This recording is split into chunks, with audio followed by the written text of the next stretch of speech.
도시의 한 법무법인 사무실, 오늘도 바쁘게 일하는 변호사가 있습니다. 이름하여 박유진. 28세의 당당한 커리어 우먼인 유진은 화려한 정장을 입고 재판 자료를 검토하고 있었죠. 그녀의 날카로운 눈빛과 자신감 넘치는 태도는 주변 동료들에게 존경의 대상이었습니다. 하지만 아무도 모르는 유진의 과거가 있었어요. 10년 전 그녀는 학교에서 가장 무서운 일진 중 하나였습니다. 언제나 자신의 말 한마디에 다른 학생들이 떨던 시절이 있었죠. 하지만 그런 과거는 동생 민호를 위해 완전히 뒤로 한 채 새 삶을 살고 있었습니다. 그날 오후 유진의 휴대폰이 울렸어요. 발신자는 민호의 친구 서윤이었습니다. 서윤은 떨리는 목소리로 민호가 병원에 입원했다고 알려왔습니다. 유진은 즉시 모든 일정을 취소하고 병원으로 달려갔죠. 복도를 급하게 걸어가는 유진의 발소리가 병원 바닥에 울려 퍼졌습니다.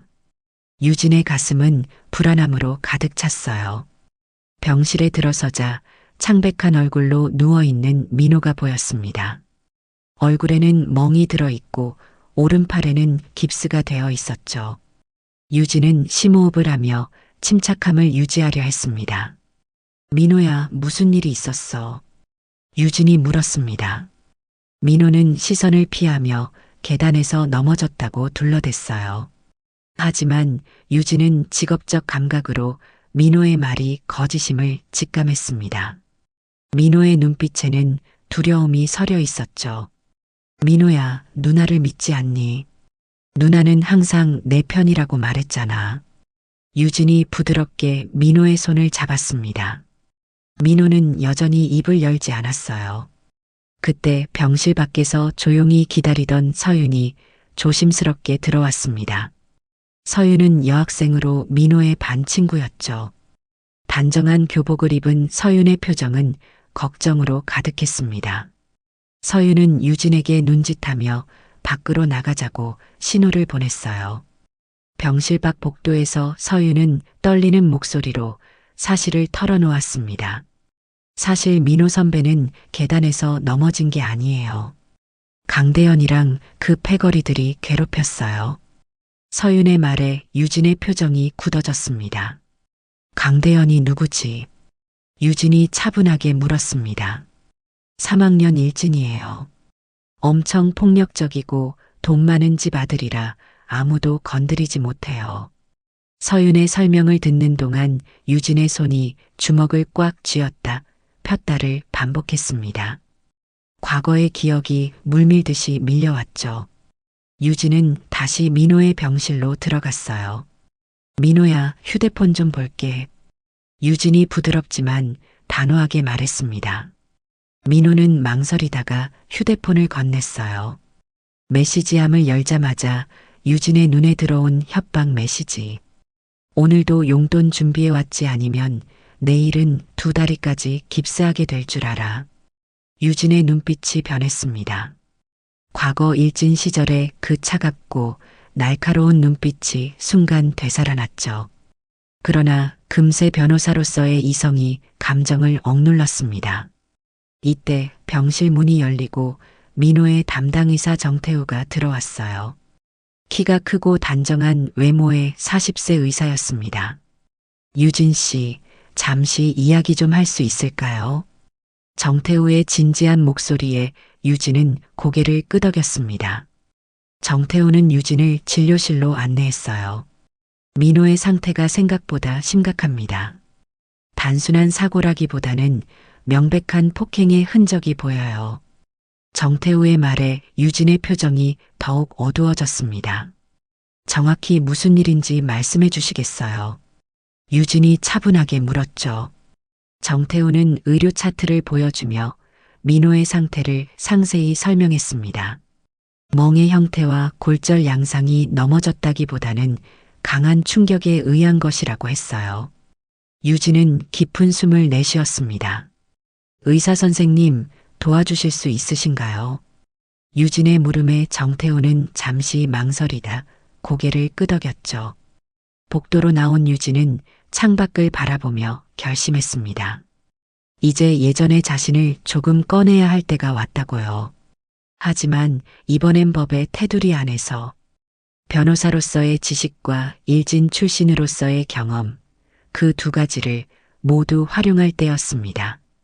다음 날 아침 유진은 10년 만에 옛 친구들을 찾아갔습니다. 첫 번째로 찾아간 곳은 도시 외곽의 작은 체육관이었어요. 문을 열고 들어가자 복싱 샌드백을 치고 있는 건장한 남자가 보였습니다. 준호야, 오랜만이네. 유진의 말에 준호는 놀란 표정으로 돌아섰죠. 유진이 지금 내가 왜 여기 있는 거야? 땀에 젖은 얼굴로 준호가 경계하듯 물었습니다. 28세의 준호는 과거 유진과 함께 일진의 중심이었지만 지금은 지역 청소년들에게 복싱을 가르치는 체육관 관장이 되어 있었어요. 도움이 필요해서 왔어. 내 동생 일로. 유진의 진지한 표정에 준호의 경계심이 조금 누그러졌습니다. 두 사람은 체육관 한쪽 벤치에 앉았죠. 유진은 민호의 상황을 설명했습니다. 과거의 자신들처럼 폭력으로 다른 학생들을 괴롭히는 강대현이라는 학생 때문에 민호가 병원에 누워 있다고요. 준호의 표정이 점점 굳어졌습니다. 우리가 바뀐 이유를 기억해. 유진의 말에 준호는 고개를 끄덕였어요. 준호의 눈에 잠시 회상의 빛이 스쳤습니다. 고등학교 3학년 때 그들이 괴롭혔던 한 학생이 자살 시도를 했던 날의 충격이 아직도 생생했어요. 그날 유진이 모두를 모아놓고 이대로는 안 된다고, 우리가 변해야 한다고 했던 그 결연한 목소리가 다시 들리는 것 같았습니다. 과거 유진이 어떻게 자신들을 올바른 길로 이끌었는지 잘 알고 있었죠. 도와줄게. 뭐가 필요한데? 준호의 단호한 대답에 유진은 안도의 미소를 지었습니다. 준호는 자신의 체육관 학생들 중 몇몇이 그 학교 출신이라며 정보를 모아보겠다고 했어요. 또한 필요하다면 직접 나서서 도울 준비가 되어 있다고 말했습니다. 그 다음으로 유진은 지역 고등학교 행정실을 찾았어요. 수연이 반갑다. 유진이 들어서자 컴퓨터 앞에 있던 여성이 놀란 표정을 지었습니다. 28세 수연은 단정한 차림새의 학교 행정직원이었죠. 교무실 창문으로 들어오는 햇살이 그녀의 단정한 단발머리를 비추고 있었습니다.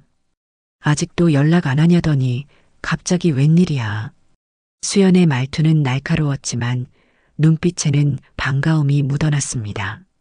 유진은 자신의 상황을 설명했어요.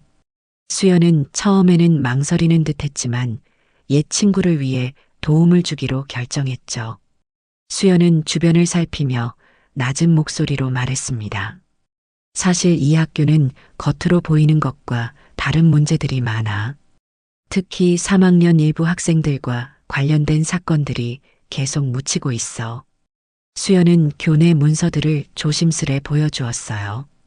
그것은 학교 폭력 사건들이 어떻게 처리되었는지 보여주는 기록이었습니다.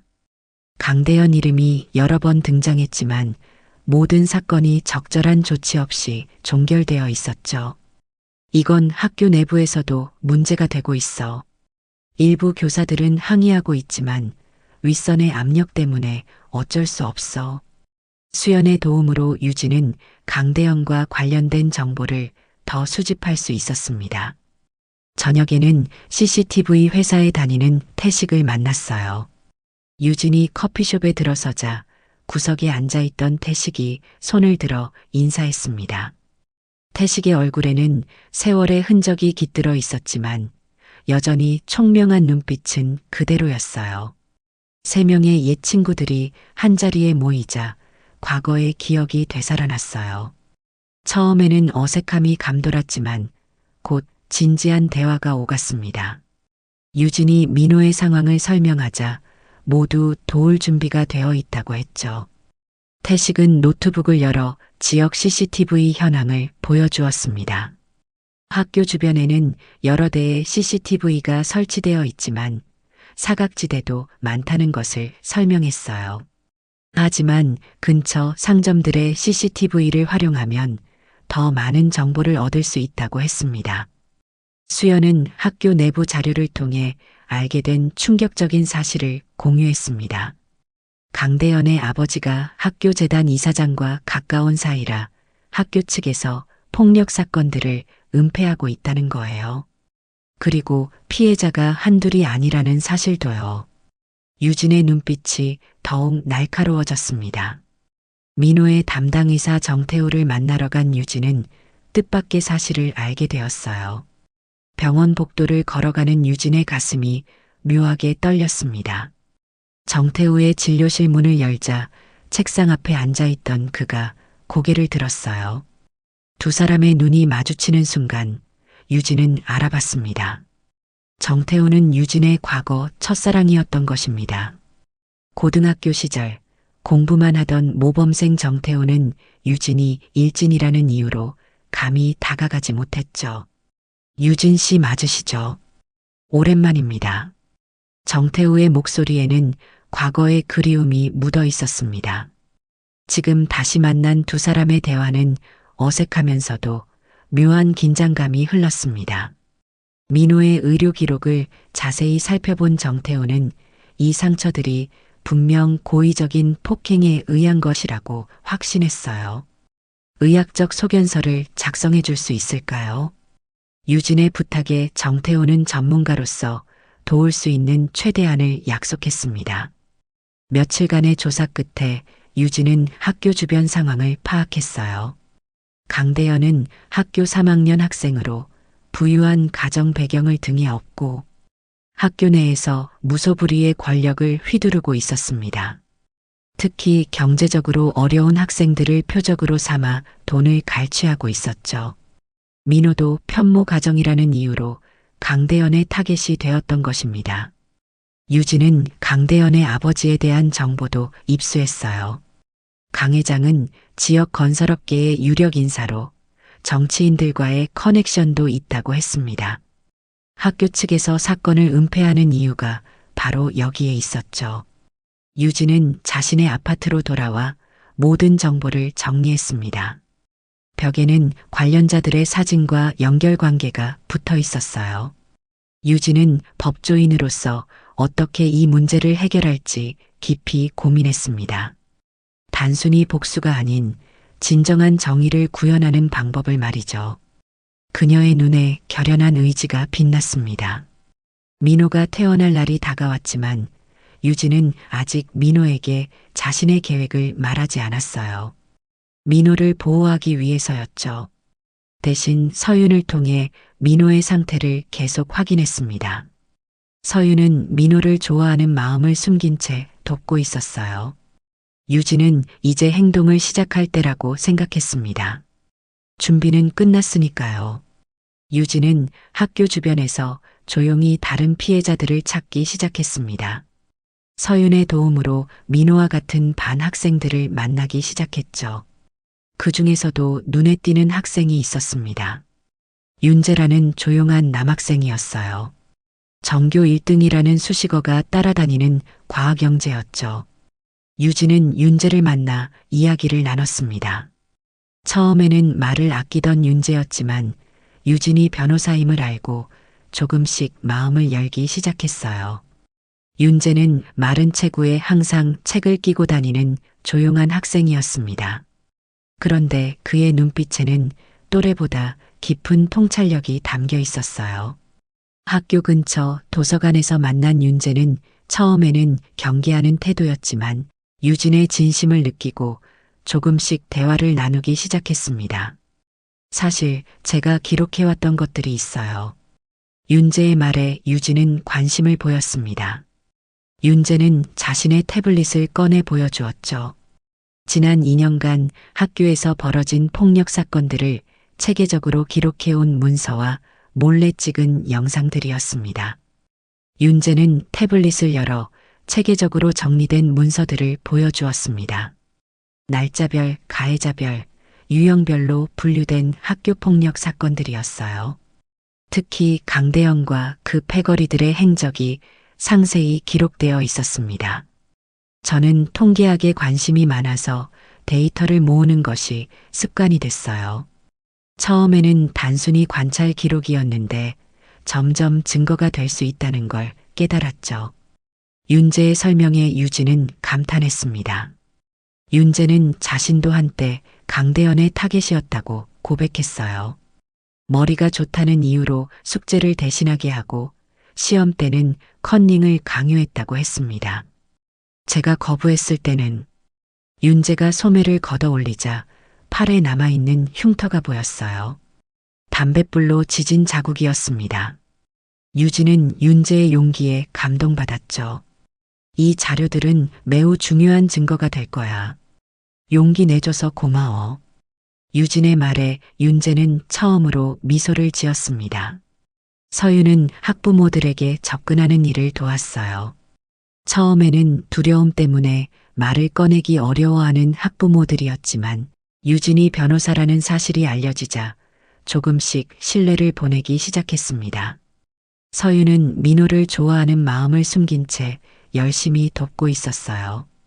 그녀의 성실함과 따뜻한 마음이 많은 학부모들의 마음을 열게 했습니다. 특히 피해 학생들의 부모님들은 오랫동안 목소리를 내지 못했던 억울함을 털어놓기 시작했죠. 유진은 그들의 이야기를 경청하며 법적 대응 방안을 설명해 주었습니다. 특히 교육청 장학사 출신의 퇴직 선생님 홍 여사의 지원은 큰 힘이 되었죠. 65세의 홍 여사는 교육 현장의 불의에 분노하며 유진의 활동을 적극 지지했습니다. 홍 여사는 단정한 흰 머리에 항상 미소를 잃지 않는 분이었지만 교육 문제에 있어서만큼은 누구보다 단호했어요. 그녀는 오랜 교직 생활 동안 학교 폭력 문제를 해결하기 위해 노력해왔지만 시스템의 한계에 부딪혀 좌절했던 경험이 있었습니다. 우리 시대에는 참고 견디는 것이 미덕이라 생각했지만 지금 아이들에게는 그런 고통을 물려주고 싶지 않아요. 홍 여사의 말에 많은 학부모들이 공감했습니다. 홍 여사는 자신의 인맥을 활용해 교육청과 학교운영위원회에 문제를 제기하기 시작했어요. 그녀의 오랜 경험과 존경받는 위치는 큰 영향력이 있었습니다. 한편 강대현 측은 유진의 움직임을 눈치채기 시작했어요. 강대현의 아버지 강 회장은 사람을 시켜 유진을 미행하게 했습니다. 어느 날 유진이 사무실을 나서는데 낯선 남자가 접근했죠. 검은 정장을 입은 그 남자의 눈빛에는 위협이 담겨 있었습니다. 박유진 변호사님 맞으시죠? 그 학생들 일에 개입하지 않는 게 좋을 겁니다. 남자의 협박에 유진은 태연하게 웃으며 대응했습니다. 제가 변호사라는 걸 아시면서 이런 협박을 하시는 건가요? 녹음되고 있다는 사실 알고 계시나요? 유진은 자신의 스마트워치를 가리켰습니다. 사실 녹음 중이었는지는 알 수 없었지만 유진의 당당한 태도에 남자는 당황하며 물러섰습니다. 유진의 완벽한 준비와 대응에 강대현 패거리 내부에서도 동요가 일어났어요. 특히 강대현의 측근인 석현이 갈등을 느끼기 시작했습니다. 18세의 석현은 사실 집안 형편 때문에 어쩔 수 없이 강대현을 따르던 학생이었죠. 석현의 아버지는 강 회장의 회사에서 일하는 평범한 직원이었습니다. 석현은 아버지의 직장을 지키기 위해 강대현의 요구를 따를 수밖에 없었어요. 하지만 점점 더 심해지는 폭력에 양심의 가책을 느끼고 있었습니다. 어느 날 석현은 몰래 유진을 찾아왔습니다. 비 오는 저녁 모자를 깊이 눌러 쓴 석현이 유진의 사무실을 찾아왔어요. 그의 눈빛에는 두려움과 결의가 함께 담겨 있었습니다. 저도 더는 이런 짓을 하고 싶지 않아요. 도와주세요. 석현의 진심 어린 호소에 유진은 도울 방법을 찾기로 약속했어요. 유진은 석현의 상황을 이해했습니다. 그도 어떤 의미에서는 피해자였으니까요. 석현은 이후 강대현 패거리의 계획과 동향을 몰래 유진에게 알려주었습니다. 그것은 큰 위험을 감수하는 행동이었지만 석현은 더 이상 양심의 가책을 견딜 수 없었어요. 유진의 네트워크는 점점 더 단단해졌어요. 준호는 체육관 아이들을 통해 학교 주변 정보를 수집했고 수연은 학교 내부 문서들을 확보했으며 태식은 주변 CCTV 영상을 분석했습니다. 준호는 자신의 체육관 학생들과 함께 민호가 등하교할 때 몰래 보호하는 역할도 맡았어요. 수연은 교내에서 벌어지는 일들을 실시간으로 유진에게 알려주었습니다. 태식은 학교 주변 상점들의 협조를 얻어 더 많은 CCTV 영상을 확보했죠. 이들의 도움으로 유진은 강대현 패거리가 저지른 폭력의 증거를 하나둘 모았어요. 정태우 의사는 병원 내 다른 의료진들의 협조를 이끌어냈습니다. 과거 강대현 패거리에게 폭행당한 후 치료받았던 학생들의 의료 기록을 검토하여 패턴을 파악했어요. 여러 사례를 분석한 결과 강대현은 항상 증거가 남지 않는 방식으로 폭력을 행사했다는 사실이 드러났습니다. 하지만 의학적으로 우연한 사고로 보기 어려운 부상 패턴이 있었죠. 정태우는 이러한 분석 결과를 의료보고서로 작성했습니다. 이 모든 증거들이 모이자 유진은 확신했습니다. 이제 직접 강대현을 만날 때가 왔다고요. 하지만 단순한 대면이 아닌 치밀한 계획을 세워야 했습니다. 유진은 자신의 사무실에서 밤늦게까지 준비했어요. 법적 대응과 협상 전략, 최악의 상황까지 모두 고려했죠. 그녀의 책상 위에는 강대현과 그 아버지에 대한 모든 정보가 정리되어 있었습니다. 이것은 단순한 복수가 아닌 정의를 위한 싸움이라고 유진은 스스로를 다잡았어요. 동시에 민호의 안전도 확보해야 했습니다. 유진은 민호가 태어난 후 당분간 자신의 집에서 지내게 했어요. 민호는 처음에는 불편해했지만 누나를 믿고 따랐죠. 서윤과 윤재는 민호의 학업을 도왔습니다. 특히 서윤은 민호에게 특별한 마음을 품고 있었지만 아직 표현하지 못하고 있었어요. 친구로서 최선을 다해 돕는 것으로 자신의 마음을 대신했습니다. 유진은 모든 준비를 마치고 드디어 강대현과의 첫 대면을 계획했습니다. 그 만남은 단순한 대화가 아닌 정의를 향한 첫걸음이 될 것이었죠. 유진은 그날 밤 창밖의 도시 불빛을 바라보며 생각했습니다. 과거의 자신이 일진으로서 다른 학생들에게 상처를 줬던 것처럼 지금의 강대현도 비슷한 길을 걷고 있었어요. 하지만 그녀는 변화할 수 있었고 아마도 강대현에게도 그런 기회가 필요할지 모른다고 생각했습니다. 유진은 침대에 누운 민호를 바라보며 조용히 다짐했어요. 이번에는 단순한 복수가 아닌 모두가 변화할 수 있는 기회를 만들겠다고 말이죠. 방과 후 학교 앞 골목길에서 유진은 강대현을 기다렸습니다. 정보에 따르면 강대현은 이 시간에 항상 이 골목에서 다른 학생들을 괴롭혔죠. 유진은 멀리서 지켜보다가 예상대로 강대현과 그 일당이 한 학생의 가방을 빼앗는 모습을 목격했습니다. 야, 이게 뭐야, 10,000원밖에 없어. 내일은 50,000원 가져와. 강대현의 거만한 목소리가 골목에 울렸어요. 유진은 천천히 그들에게 다가갔습니다. 깔끔한 정장 차림의 유진을 본 학생들은 잠시 움직임을 멈췄죠.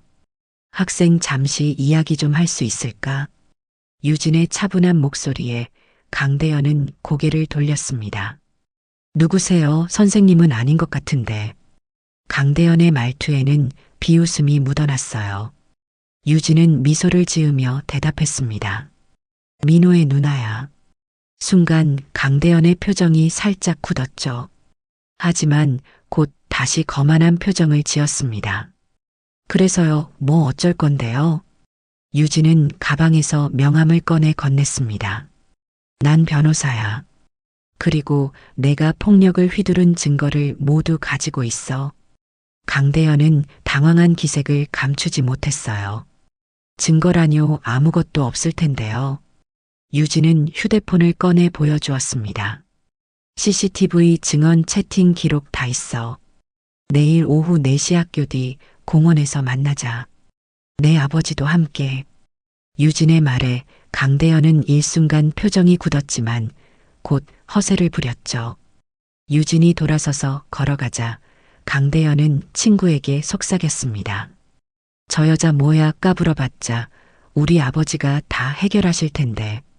유진은 그들의 말을 들었지만 표정 변화 없이 계속 걸어갔어요. 이 만남 이후 유진은 정태우 의사와 함께 병원 CCTV 영상을 확보하기 위한 작업에 들어갔습니다. 병원 보안팀과의 협상은 쉽지 않았지만 정태우의 위치와 유진의 법률 지식이 도움이 되었죠. 병원에서 폭행당한 학생이 치료받는 장면들이 담긴 영상은 중요한 증거가 될 것이었습니다. 유진은 학교 주변 상인들도 만나보기로 했어요. 특히 학생들이 자주 들르는 분식집 할머니를 찾아갔죠. 70세의 분식집 할머니는 처음에는 말을 아꼈지만 유진이 민호의 누나임을 알고는 마음을 열었습니다. 사실 저도 그 아이들이 다른 학생들을 괴롭히는 걸 여러 번 봤어요. 너무 가슴 아팠지만 어떻게 해야 할지 몰랐죠. 할머니의 말에 유진은 공감했어요. 할머니는 놀랍게도 비밀리에 찍어둔 영상이 있다고 했습니다. 가게 안에 설치된 CCTV가 우연히 가게 밖 골목길을 비추고 있었고 거기에 강대현이 다른 학생들을 폭행하는 장면이 담겨 있었던 거죠. 이 영상은 결정적인 증거가 될 수 있었습니다. 유진은 감사의 마음을 전하며 할머니에게 법적 도움이 필요하면 언제든 연락하라고 명함을 건넸어요. 한편 석현으로부터 강대현이 내일 만남에 대해 아버지에게 이야기했다는 정보를 입수했습니다. 강 회장은 처음에는 대수롭지 않게 여겼지만 변호사라는 말에 신경을 쓰기 시작했다고 했죠. 유진은 내일 만남을 위한 마지막 준비를 했습니다. 준호와 태식은 미리 공원에 가서 자리를 확보하고 주변을 살폈어요. 수연은 학교 측의 움직임을 주시했습니다. 윤재는 자신이 모은 증거들을 정리해 유진에게 전달했죠. 서윤은 다른 피해 학생들과 연락을 취하고 있었습니다. 모든 준비는 완벽했어요. 그날 밤 유진은 민호와 이야기를 나눴습니다. 민호야, 내일 중요한 만남이 있어. 내가 당한 일의 책임을 물을 거야. 민호는 걱정스러운 표정을 지었죠. 누나 그냥 내버려둬. 더 심해질까봐 무서워. 유진은 민호의 손을 꼭 잡았습니다. 민호야, 누나를 믿어. 이번엔 달라. 우리는 혼자가 아니야. 유진의 확신에 찬 목소리에 민호는 조금씩 안심했어요. 정태우 의사는 유진에게 전화를 걸어왔습니다. 내일 만남에 대해 걱정된다며 함께 가겠다고 했죠. 유진은 잠시 망설였지만 정태우의 진심 어린 걱정에 고마움을 느꼈습니다. 함께 해주면 고맙겠어요. 내일 만남의 날이 밝았습니다. 유진은 평소보다 더 신중하게 정장을 골랐어요. 거울 앞에 선 유진의 표정은 결연했습니다. 오늘의 만남이 모든 것을 바꿀 수 있다는 것을 알았기 때문이죠. 마지막으로 모든 증거 자료를 확인하고 집을 나섰습니다. 공원으로 향하는 길, 유진의 마음은 이상하게 평온했어요. 이것은 복수가 아닌 정의를 위한 싸움이라는 확신이 있었으니까요. 이제 곧 모든 것이 시작될 것입니다. 약속된 시간 학교 뒤 공원에는 긴장감이 감돌았습니다. 유진은 준호와 태식과 함께 미리 도착해 자리를 잡았죠. 얼마 후 강대현과 그의 아버지 강 회장, 그리고 일진 패거리들이 걸어왔습니다. 55세의 강 회장은 비싼 양복을 입고 거만한 태도로 나타났어요. 변호사라는 사람이 고작 협박이나 하고 다니시나요? 얼마면 될까요? 강 회장의 첫마디에 유진은 미소를 지었습니다. 돈 이야기가 나와서 다행이네요. 제가 바로 그것 때문에 왔거든요. 유진은 태블릿을 꺼내 강 회장에게 건넸어요. 화면에는 강대현이 지난 1년간 다른 학생들에게 갈취한 금액의 증거와 명단이 정리되어 있었습니다. 이건 강대현 학생이 지난 1년간 다른 학생들에게 갈취한 금액의 증거와 명단입니다. 총 1,500만 원이네요. 강 회장의 표정이 굳어졌어요. 이게 무슨 소리요? 우리 아들이 그럴 리가. 유진은 차분하게 또 다른 서류를 꺼냈습니다. 그리고 이건 제가 대현이와 같은 피해자들 30명의 학부모님들과 함께 준비한 집단 소송장입니다. 강대현과 아버지의 표정이 동시에 굳었습니다. 유진은 여유롭게 말을 이어갔어요. 물론 합의할 방법도 있습니다. 이 순간을 위해 유진은 철저히 준비했습니다. 소송은 최후의 수단이었고 그녀가 원하는 것은 진정한 변화였죠. 대현 학생이 진심으로 반성하고 피해 학생들에게 사과하며 지역 노인복지센터에서 6개월간 봉사활동을 한다면 소송은 취하하겠습니다. 유진의 제안에 강대현은 비웃으며 반발했어요. 봉사활동 말도 안 돼. 누가 그런 걸? 그러자 유진은 침착하게 말했습니다. 아, 참고로 이 자리는 생중계되고 있어요. 유진이 숨겨진 카메라를 가리켰죠. 지금 학교 교장 선생님, 교육청, 그리고 지역 뉴스에서도 보고 있습니다. 강 회장의 얼굴이 창백해졌어요. 이런 짓을 당신 누구요? 유진은 자신감 있게 대답했습니다. 저요, 전 과거의 실수를 바로잡은 사람입니다. 그 순간 공원 입구에서 한 여성이 걸어왔어요. 경찰 제복을 입은 28세의 민경이었습니다. 민경은 유진의 또 다른 옛 일진 친구로 현재는 지역 경찰서장으로 일하고 있었죠. 강 회장님 안녕하세요. 민경 서장입니다. 이 사건에 대해 저희도 관심을 갖고 있었습니다. 민경의 등장에 강 회장의 표정이 더욱 어두워졌어요. 그는 자신의 정치적 인맥을 과시하며 상황을 뒤집으려 했습니다. 서장님, 제가 국회의원 김 의원과 친분이 있는데 이런 일로 시간을 낭비하실 필요는 없을 것 같습니다. 하지만 민경은 흔들리지 않았죠. 강 회장님, 법 앞에 특권은 없습니다. 저희도 이미 학교폭력 사건을 조사 중이었어요. 민경의 단호한 태도에 강 회장은 더 이상 허세를 부리지 못했습니다. 유진은 다시 한번 자신의 제안을 강조했어요. 저희가 원하는 것은 단순한 처벌이 아닌 진정한 반성과 변화입니다. 대현 학생이 봉사활동을 통해 자신의 행동을 돌아보고 피해 학생들에게 진심으로 사과한다면 모두가 새로 시작할 수 있을 거예요. 강 회장은 아들을 노려보았습니다. 사실 그도 아들의 행동에 대해 알고 있었지만 지금까지 외면해왔던 것이었죠. 대현아, 너 정말 이런 짓을 한 거니? 처음으로 아버지의 질문에 강대현은 고개를 숙였습니다. 그 모습에서 유진은 희망을 보았어요. 강 회장은 깊은 한숨을 내쉬었습니다. 변호사님, 제 아들의 잘못에 대해 책임지겠습니다. 봉사활동과 사과를 받아들이겠습니다. 하지만 생중계 건은? 유진은 웃으며 대답했어요. 실은 지금 생중계가 되고 있는 건 아닙니다. 다만 이 모든 대화는 녹음되고 있고 필요하다면 증거로 제출될 수 있어요. 강 회장은 안도의 한숨을 쉬었지만 이미 상황은 돌이킬 수 없었습니다. 유진은 구체적인 합의 내용을 설명했어요. 강대현의 봉사활동 일정과 피해자들에게 사과하는 방식 그리고 갈취한 금액을 반환하는 방법까지요. 모든 이야기가 끝나고 강 회장과 강대현이 떠난 후 유진의 친구들이 그녀에게 다가왔습니다. 정말 대단했어, 유진아. 준호가 감탄했죠. 태식과 수연도 유진의 용기와 지혜에 감동받은 표정이었습니다. 민경은 유진의 어깨를 토닥였어요. 과거에 내가 우리를 옳은 길로 이끌었듯이 이번에도 멋진 방향을 제시했구나. 유진은 미소 지었습니다. 하지만 그녀는 이것이 끝이 아님을 알고 있었죠. 강대현이 진정으로 변화할지는 지켜봐야 했습니다. 그리고 아직 학교 내 권력 구조의 문제도 해결하지 못했어요.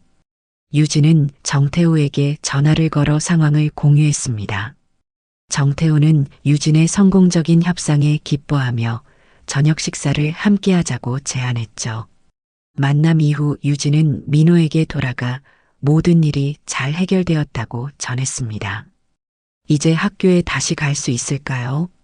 민호의 질문에 유진은 고개를 끄덕였어요.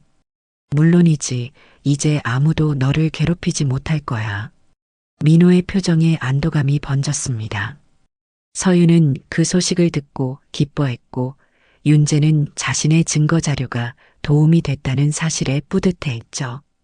유진은 이 모든 것이 끝난 게 아니라 새로운 시작임을 느꼈습니다. 과거의 그녀처럼 강대현에게도 변화의 기회가 필요했으니까요. 협상 이후 며칠이 지났습니다. 강대현은 표면적으로는 합의 내용을 따르는 듯했지만 내심으로는 불만이 가득했죠. 어느 날 그는 자신의 측근들을 불러 모았습니다. 그 변호사 누나가 뭔데 우리한테 이래. 봉사활동 같은 거 절대 진지하게 할 생각 없어.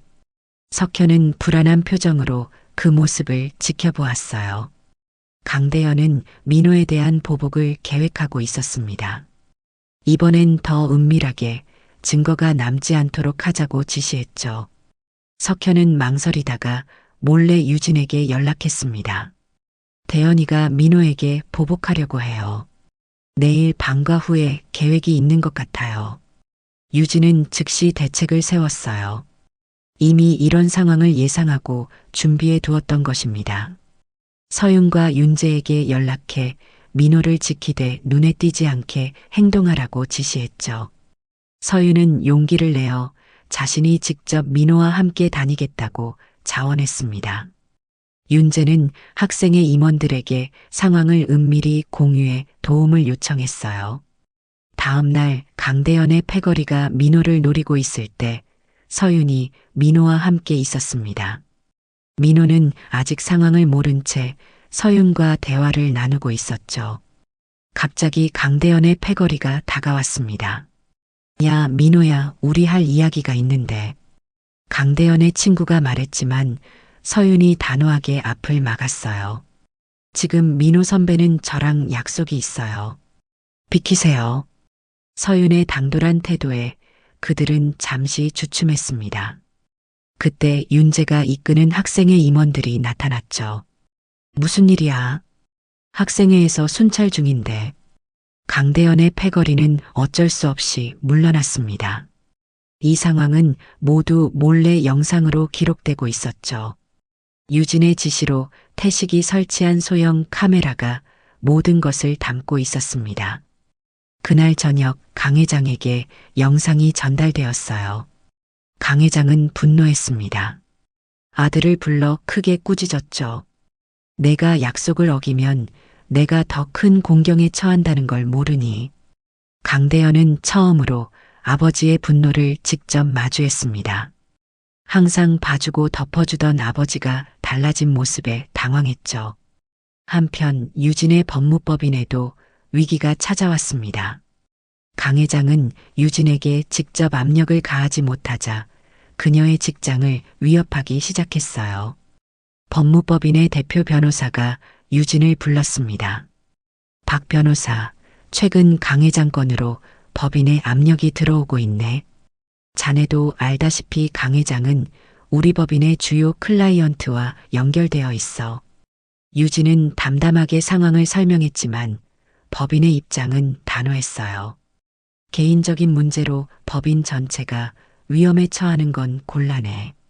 이번 건 마무리하고 한동안 휴직을 고려해보게. 유진은 깊은 고민에 빠졌습니다. 자신의 직장을 잃을 위기에 처한 것이죠. 그날 밤 병원에서 민호와 정태우 의사를 만난 유진은 자신의 상황을 털어놓았습니다. 제가 너무 나선 걸까요? 이렇게 모든 것을 걸어야 했을까요? 유진의 흔들리는 모습에 정태호는 따뜻한 위로를 건넸어요. 당신이 옳은 일을 했어요. 그리고 혼자가 아니에요. 우리가 함께 싸울 수 있어요. 정태호의 지지에 유진은 용기를 얻었습니다. 한편 석현은 강대현의 명령으로 윤재를 위협하러 갔지만 예상치 못한 상황이 벌어졌습니다. 석현과 윤재는 학교 옥상에서 마주쳤어요. 넌 왜 그렇게 다른 애들을 도와주는 거야? 내가 뭘 얻는데? 석현의 질문에 윤재는 조용히 대답했습니다. 얻는 게 있어야 돕니다. 그냥 옳은 일이니까 하는 거야. 윤재의 순수한 대답에 석현은 말문이 막혔어요. 그동안 자신이 따라다녔던 강대현의 가치관과 너무나 달랐기 때문입니다. 윤재는 석현에게 자신의 이야기를 들려주었죠. 초등학교 때부터 따돌림 당했던 경험, 그럼에도 포기하지 않고 공부해 온 과정, 그리고 다른 피해자들을 위해 증거를 모으기 시작한 이유까지요. 석현은 윤재의 이야기에 깊은 감명을 받았습니다. 자신도 사실은 강대현이 두려워서 어쩔 수 없이 따라다녔던 것뿐이었죠. 그날 밤 석현은 큰 결심을 했습니다. 다음 날 아침 유진은 뜻밖의 방문객을 맞이했어요. 석현과 몇몇 강대현의 패거리들이 찾아온 것입니다. 변호사님, 저희도 더 이상 이런 잘못된 짓을 하고 싶지 않아요. 도와주세요. 석현의 진심 어린 고백에 유진은 깊이 감동받았습니다. 이것이야말로 그녀가 진정으로 원했던 변화였죠. 청소년들의 마음속에서 시작되는 진정한 변화 말입니다. 유진은 석현과 친구들에게 새로운 제안을 했어요. 이제 그들도 학교 폭력 방지를 위한 프로그램에 참여해 자신들의 경험을 나누고 다른 학생들을 돕는 역할을 할 수 있다고요. 그들은 망설임 없이 동의했습니다. 석현의 변화는 강대현에게도 큰 충격이었어요. 가장 신뢰했던 측근마저 등을 돌리자 그는 더욱 고립되었죠. 하지만 이것이 강대현이 진정으로 자신을 돌아볼 수 있는 기회가 될 수도 있었습니다. 유진은 이제 본격적으로 학교 내 권력 구조에 대한 개혁을 시작했습니다. 교육청과 경찰, 그리고 법 쪽의 인맥을 총동원해 학교 폭력 문제를 공론화했죠. 특히 그녀의 옛 스승인 대법관 김 여사의 도움이 크게 작용했습니다.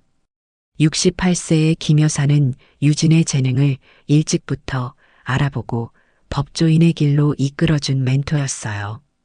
유진아, 내 용기가 많은 것을 바꾸고 있구나. 내가 할 수 있는 모든 지원을 하마. 김 여사의 응원에 유진은 더욱 힘을 얻었습니다. 한편 강 회장의 비리가 언론에 보도되기 시작했어요. 학교 재단과의 유착관계, 불법 자금 거래 등 오랫동안 감춰져 있던 문제들이 하나둘 드러났습니다. 강 회장은 체면을 구겼고 사업상 큰 타격을 입었죠. 어느 날 그는 직접 유진을 찾아왔습니다. 변호사님, 이제 그만합시다. 더 이상의 폭로는 모두에게 좋지 않아요. 유진은 단호하게 대답했어요. 저희가 원하는 건 단순한 복수가 아닙니다. 학교 폭력의 근본적인 해결과 시스템의 변화예요. 강 회장님께서 진심으로 변화에 동참하신다면 과거의 일은 묻어둘 수 있습니다. 강 회장은 깊은 한숨을 내쉬었죠. 결국 그는 유진의 제안을 받아들였습니다. 학교 재단에 압력을 넣어 학교 폭력 방지 시스템을 강화하고 피해 학생들을 위한 기금을 마련하기로 했어요. 그리고 놀랍게도 자신의 아들 강대현을 직접 나무라는 모습이 목격되었습니다. 대현아, 내가 한 행동들이 얼마나 다른 사람들에게 상처를 줬는지 이제야 알게 됐다. 아버지로서 너를 제대로 이끌지 못한 내 책임이 크구나. 강 회장의 진심 어린 반성에 강대현도 조금씩 변화하기 시작했습니다. 처음으로 자신의 행동을 돌아보게 된 것이죠. 홍 여사와 학부모들의 지지로 학교 개혁도 시작되었습니다. 학교 재단 이사장의 비리가 드러나면서 새로운 이사장이 임명되었고 학교는 투명한 운영과 학교 폭력 예방을 최우선 과제로 삼았어요. 교장과 일부 교사들도 교체되었습니다. 석현을 비롯한 일부 일진들은 자신들의 잘못을 인정하고 새 출발을 다짐했어요. 그들은 유진이 제안한 프로그램에 적극 참여하며 다른 학생들에게 자신들의 경험을 나누기 시작했습니다. 이 과정에서 많은 학생들이 공감하고 변화의 필요성을 느꼈죠. 어느 날 유진이 제안한 봉사활동 프로그램이 교육청의 공식적인 인정을 받았습니다. 학교폭력 가해자 선도 프로그램으로 채택된 것이죠. 이 프로그램은 단순한 처벌이 아닌 교육과 성찰을 통한 변화를 목표로 했습니다. 유진은 이 소식을 듣고 감격했어요. 처음 이 일을 시작했을 때는 단지 동생을 보호하기 위한 것이었지만 이제는 더 큰 변화의 물결이 되었기 때문입니다. 유진의 법무법인도 상황이 반전되었습니다. 유진의 활동이 언론에 긍정적으로 보도되면서 오히려 법인의 이미지가 좋아진 것이죠. 대표 변호사는 유진에게 사과했어요. 박 변호사, 자네 판단이 옳았네. 우리 법인이 이런 사회적 가치를 지키는데 앞장서야 한다는 걸 일깨워줘서 고맙네. 유진은 미소 지으며 고개를 끄덕였습니다. 봉사활동을 시작한 강대현은 처음에는 마지못해 참여했지만 점차 그 의미를 깨닫기 시작했어요. 특히 노인복지센터에서 봉사하면서 많은 것을 배웠습니다. 처음으로 다른 사람을 위해 무언가를 하는 경험을 했고 그것이 의외로 기분 좋은 일임을 알게 된 것이죠. 유진은 자신의 옛 일진 친구들과 함께 청소년 멘토링 단체를 결성했습니다. 준호, 수연, 태식, 민경 모두 각자의 분야에서 청소년들을 지원하기로 했어요. 과거의 잘못을 진정으로 만회하는 길이라고 생각했기 때문입니다. 우리가 과거에 잘못된 길을 걸었지만 이제는 그 경험을 바탕으로 다른 아이들이 올바른 길을 찾도록 도울 수 있어. 유진의 말에 모두가 공감했습니다. 정태우와 유진의 관계도 깊어졌어요. 함께 위기를 헤쳐나가며 서로에 대한 신뢰와 애정이 자라났죠. 두 사람은 종종 저녁 식사를 함께하며 서로의 이야기를 나누었습니다. 윤재는 자신의 기록들을 바탕으로 학교 신문을 만들어 학생들의 목소리를 대변하기 시작했어요. 많은 학생들이 그의 용기에 감명받아 함께하기로 했습니다. 서윤은 드디어 용기를 내어 민호에게 자신의 마음을 고백했죠. 민호도 서윤의 따뜻한 마음과 용기에 감동받아 조심스럽게 관계를 시작했습니다. 모든 것이 좋은 방향으로 흘러가고 있었어요. 유진은 이런 변화를 지켜보며 깊은 보람을 느꼈습니다. 변화는 가능하다는 것, 그리고 그 변화가 얼마나 아름다울 수 있는지를 직접 목격하고 있었기 때문이죠. 봉사활동을 시작한 지 3개월이 지난 어느 날 노인복지센터에서 뜻밖의 장면이 펼쳐졌습니다. 강대현이 할머니들에게 둘러싸여 진지하게 이야기를 나누고 있었어요. 처음에는 마지못해 참여했던 봉사활동이 이제는 그에게 특별한 의미가 되어가고 있었습니다. 대현아, 오늘은 어떤 책을 읽어줄 거니? 한 할머니가 물었습니다. 강대현은 부드러운 미소를 지으며 대답했죠. 오늘은 제가 직접 쓴 짧은 이야기를 준비했어요. 할머니들을 위한 거예요. 강대현이 자신의 이야기를 읽어주는 동안 할머니들은 감동으로 눈시울을 적셨습니다. 그의 이야기는 자신의 변화 과정과 후회, 그리고 새로운 시작에 관한 것이었어요. 그날 복지센터에 분식집 할머니가 방문했습니다. 할머니는 강대현을 보고 놀랐지만 더 놀라운 사실이 드러났어요. 분식집 할머니의 손자가 바로 강대현이 괴롭혔던 학생 중 하나였던 것입니다. 강대현은 이 사실을 알고 깊이 반성했습니다. 할머니, 정말 죄송합니다. 제가 얼마나 어리석었는지 이제야 깨닫습니다. 강대현의 진심 어린 사과에 할머니는 따뜻한 미소를 지었어요. 사람은 누구나 실수를 해. 중요한 건 그 실수를 인정하고 바로잡으려는 마음이지. 할머니의 너그러운 용서에 강대현은 눈물을 흘렸습니다. 그것은 진정한 반성의 시작이었죠. 완전히 회복한 민호는 학교로 돌아갔습니다. 이제 그는 더 이상 괴롭힘을 당하지 않았어요. 오히려 다른 학생들의 롤모델이 되었죠. 민호는 서윤의 마음을 알게 된 후 처음으로 데이트를 준비하고 있었습니다. 그동안 자신을 지켜준 서윤에게 특별한 하루를 선물하고 싶었어요. 서윤의 생일날 민호는 작은 꽃다발과 손수 만든 카드를 준비했습니다. 서윤아, 항상 내 옆에 있어줘서 고마워. 앞으로는 내가 너를 지킬게. 민호의 진심 어린 고백에 서윤은 기쁨의 눈물을 흘렸습니다. 두 사람의 관계는 더욱 깊어졌어요. 윤재는 자신의 기록들로 학교 신문을 만들어 학생들의 목소리를 대변하기 시작했습니다. 처음에는 몇 명의 친구들과 함께 시작했지만 점차 많은 학생들이 동참했어요. 학교 신문은 단순한 소식지를 넘어 학생들의 권리와 의견을 표현하는 중요한 매체가 되었습니다. 윤재는 이런 활동을 통해 자신감을 얻었고 더 이상 조용한 방관자가 아닌 적극적인 변화의 주도자로 성장했죠. 유진과 정태우의 관계도 발전했습니다. 함께 보낸 시간이 쌓이면서 두 사람은 서로의 마음을 인정하게 되었어요. 고등학교 시절 서로를 멀리서만 바라봤던 두 사람이 이제는 진정한 파트너가 되었습니다. 정태우는 유진에게 청혼했고 유진은 기쁘게 받아들였어요. 우리의 시작이 이렇게 될 줄은 몰랐네요. 정태우의 말에 유진은 미소 지었습니다. 인생은 참 예상할 수 없는 여정인 것 같아요. 유진의 옛 일진 친구들은 정기적으로 모임을 갖게 되었습니다. 그들은 청소년 멘토링 단체인 새 출발을 결성했어요.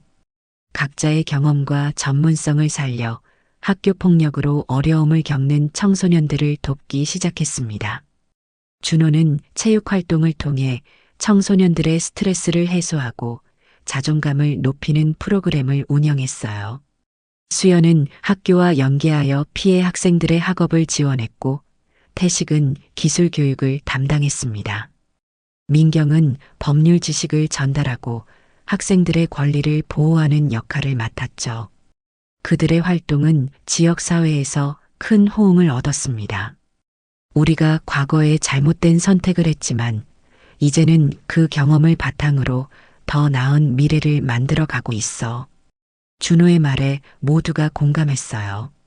학교에서는 학교폭력 예방 캠페인이 열렸습니다. 많은 학생과 교사, 학부모들이 참석한 가운데 강대현이 연단에 섰어요. 그는 떨리는 목소리로 자신의 이야기를 시작했습니다. 저는 가해자였습니다. 하지만 누군가가 저에게 두 번째 기회를 주셨죠. 강대현의 말에 청중들은 조용히 귀를 기울였습니다. 그리고 그분은 제게 폭력이 아닌 용서와 책임으로 문제를 해결하는 법을 가르쳐 주셨습니다. 저는 그동안 제가 얼마나 많은 사람들에게 상처를 줬는지 몰랐습니다. 이제야 그것을 깨닫고 진심으로 반성합니다. 강대현의 진솔한 고백에 많은 학생들이 감동받았어요. 카메라가 객석의 유진에게 향했습니다. 유진은 조용히 미소 지으며 그 모습을 지켜보고 있었죠. 강대현의 변화는 진심이었습니다. 그는 이제 다른 학생들에게 학교 폭력의 위험성을 알리고 자신의 경험을 공유하며 변화를 이끌어가는 역할을 하고 있었어요. 석현과 다른 친구들도 함께했습니다. 그들은 더 이상 누군가를 괴롭히는 일진이 아닌 학교 공동체의 건강한 구성원으로 자리매김하고 있었죠. 캠페인 이후 유진은 강대현에게 다가갔습니다. 잘했어, 대연아. 내 용기가 많은 사람들에게 희망을 줄 거야. 유진의 말에 강대현은 감사의 인사를 전했어요. 변호사님 덕분입니다. 저를 그냥 처벌하는 대신 변화할 기회를 주셔서 감사합니다. 학교의 변화는 눈에 띄게 달라졌습니다. 새로운 이사장과 교장 선생님의 지도 아래 투명한 운영 체제가 정착되었고 학교 폭력 신고 시스템이 강화되었어요. 학생들은 더 이상 두려움 없이 자신의 의견을 표현할 수 있게 되었습니다. 홍 여사는 학부모 모임을 이끌며 학교와 가정이 협력하는 모델을 만들어 갔어요. 그녀의 경험과 지혜는 많은 학부모들에게 귀감이 되었습니다. 학교 폭력은 단순히 학교만의 문제가 아니에요. 가정과 사회가 함께 해결해야 하는 과제죠. 홍 여사의 말에 많은 사람들이 공감했습니다. 그날 저녁 유진의 집에서 가족 식사가 열렸습니다. 민호와 서윤, 그리고 정태우가 함께 했어요. 오랜만에 평화로운 시간을 보내는 자리였습니다. 식사를 마친 후 민호가 유진에게 물었어요. 누나, 그때 정말 방송 생중계한 거야. 유진은 미소를 지으며 윙크했습니다. 그건 비밀이야. 모두가 웃음을 터뜨렸습니다. 유진의 책상 위에는 꺼진 카메라가 놓여 있었어요. 그것이 실제로 작동했는지 아닌지는 오직 유진만 알고 있었죠. 유진은 창밖을 바라보며 생각에 잠겼습니다. 과거의 자신이 일진으로서 잘못된 선택을 했지만 그 경험이 오히려 지금의 자신을 만들어 주었다고 느꼈어요.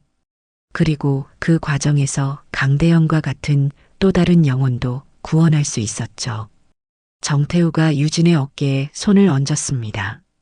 무슨 생각을 그렇게 해? 유진은 미소 지었어요. 우리의 선택이 얼마나 큰 파장을 만들어내는지 생각하고 있었어. 작은 용기가 때로는 큰 변화를 가져오는 것 같아. 정태우는 고개를 끄덕였습니다. 그리고 그 변화는 계속해서 퍼져나가고 있어. 창밖으로 보이는 도시의 불빛처럼요. 유진은 정태우의 손을 잡았습니다. 이제 그녀는 과거의 상처를 완전히 치유하고 새로운 미래를 향해 나아가고 있었어요. 민호와 서윤, 윤재와 석현, 그리고 강대현까지 모두가 각자의 방식으로 성장하고 변화하고 있었습니다. 유진은 깊은 감사함을 느꼈어요. 진정한 강함은 다른 이를 짓밟는 것이 아니라 스스로와 타인을 일으켜 세우는 데 있다는 것을 모두가 배웠기 때문입니다. 창밖의 별빛이 더욱 밝게 빛나는 것 같았습니다. 오늘 밤 모두의 마음속에는 희망의 불빛이 켜져 있었습니다. 오늘 이야기 어떠셨나요? 구독과 알람 설정 잊지 마시고 소중한 댓글 하나가 정말 큰 힘이 됩니다. 시청해 주셔서 진심으로 감사드립니다.